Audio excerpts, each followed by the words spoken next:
ازيكم عاملين ايه؟ يا رب تكونوا بخير.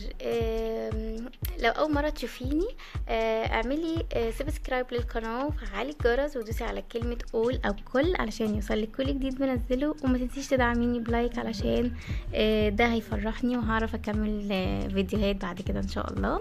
وثلاث كلمات منتشره في الاسواق عندنا في مصر وفي الصيدليات وفي الهايبر ماركت الكبيرة علشان سعرها حلو ومناسب لكل الناس، وكمان شركات عالمية ومعروفة.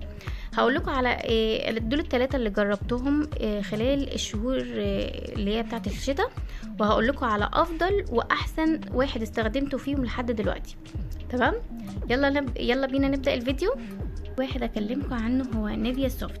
نيفيا سوفت ده اكيد كل البنات استعملته وبتستعمله لحد دلوقتي، علشان نيفيا دي شركة معروفة واحنا من زمان جدا من صغرنا بنستخدمها، اللي هو العلبة الزرقاء الكبيرة دي او الصغيرة اللي هي لونها كريم لونه ابيض، كان تقيل من زمان جدا موجود وكنا بنستخدمه. فنيفيا دي عندنا من زمان.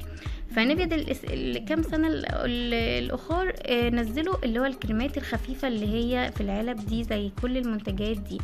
تمام، فنيفيا ده انا استخدمته، هو منتج حلو وانا استخدمته كريم ناعم وخفيف فعلا على الجسم وعلى البشرة، والبشرة بتتشربه فعلا كويس جدا وبيمتصوا، يعني الجلد بيمتصه بسهولة ومش تقيل، يعني تحسي ان البشرة بتاعتك ايه مش مكتومة كده، لا فريش كده. بس بيسيب طبقة زيتي خفيفة جدا يعني لا تذكر وما تضايقش. تمام، وبتروح بعد مرور كام ساعة. تمام، فنيفيا ده في المجمل هو حلو ومفعوله حلو، بس مش الواو، بس هو لازم تداومي بقى عليه الصبح وبالليل، ولو غسلتي وشك او اتوضيتي هيروح. فانتي كل شوية ممكن تحطيه، ممكن مرة الصبح، مرة في نص اليوم، مرة بالليل. هو في المجمل حلو بس مش الحاجة الجامدة الواو يعني. تمام، انا مش فاكرة سعره قوي، بس هو تقريبا كان بحاجة و20 للبنات. وفي كمان بقى اللي عجبني قوي في النوع نيفيا ده اللي هو بالتوت ده اجمد من ده بكتير، بس انا العلبه للاسف خلصت ورميتها ونسيت. فالبالتوت ده لونه بينك كده، وهو فعلا حلو عن ده. يعني انا جربت ده مرتين وجربت اللي بالتوت مرتين، معرفش، انا حسيت اللي بالتوت حلو يعني ناعم جدا على البشره وريحته كمان حلوه، وكان حسيت انه مفعوله اقوى. فنيفيا ده حلو وانصح بيه. تمام، هجيلكوا بقى على اسوأ كريم انا جربته ومش عارفة هو يعني لو حد جربه يقولي هو فعلا وحش ولا حلو. بس انا هيمالايا ده اول بقى مرة اجيبه وقلت بقى اجرب بقى منتج جديد، عشان انا بحب ما استمرش على حاجة على طول، يعني لازم بحب اغير واجرب كذا نوع. فجبت بقى هيمالايا ده، قلت اجربه. فكان في مكتوب كريم ترطيب مركز، وكان في اللي هو الترطيب اللي هو العادي للبشره، اللي جميع انواع البشره، وكان في للدهنيه وكان في للجافه وكان في. فقلت اجيب بقى كريم ترطيب مركز ده، يعني اجرب بقى اقوى حاجه عشان مكتوب ترطيب مركز. فانا بصراحه لما جربته تاني يوم بالظبط جالي حبوب في وشي والتهابات في وشي، واللي جربوا معايا في البيت قالوا لي نفس الكلام، وفعلا وشنا تعب جدا وقشر وقعد مدة طويلة عبال ما رجع تاني لطبيعته.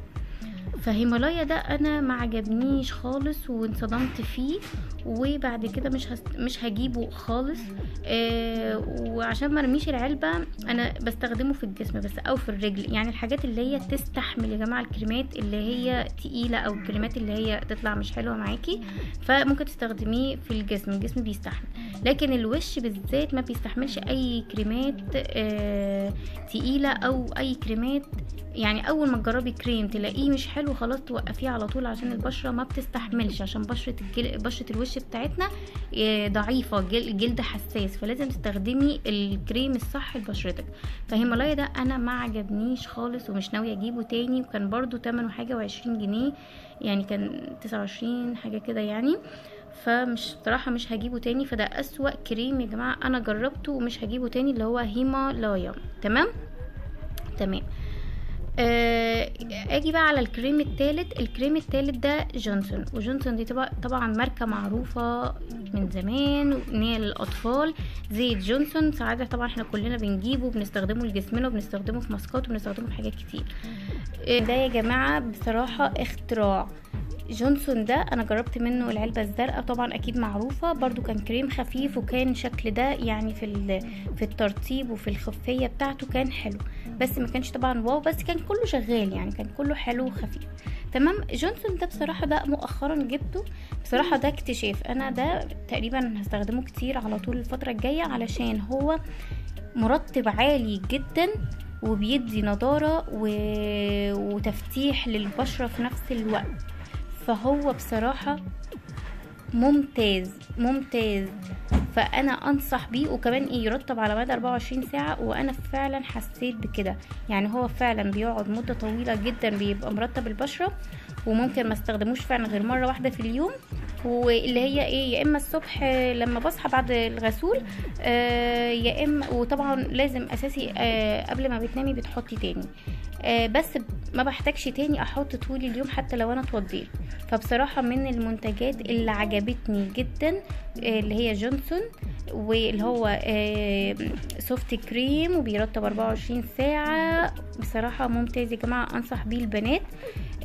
وكان برضو سعره تقريبا 29 حاجة كده في الرينج ده، فانا انصح بيه وبس. فانا قلت لكم على الثلاث كريمات اللي انا استخدمتهم، الاسوأ والافضل والمتوسط. ده بالنسبه لي متوسط، ده 8/10، ده 10/10، ده 0 عشان طبعا انا هنهي معاكم الفيديو بالكريم الجميل ده، والله انصح بيه للبنات. ولو حد يا جماعه جرب اي حاجه من الثلاثه دول وانا كان كلامي غلط يقول لي ايه فعلا كان ايه حلو معاه، والانواع التانية لو في انواع تانية، اكيد في انواع تانية كتير في الصيدليات. ولو عجبكم الفيديو دوسوا لايك واعملوا اشتراك للقناه وعشان تتابعيني، ومتنسيش تدوسي على كلمة قول او كل علشان يوصلك كل جديد، ويجيلك رسالة من اليوتيوب او اشعار ان القناة دي نزلت فيديو. ويلا مع السلامة، باي باي.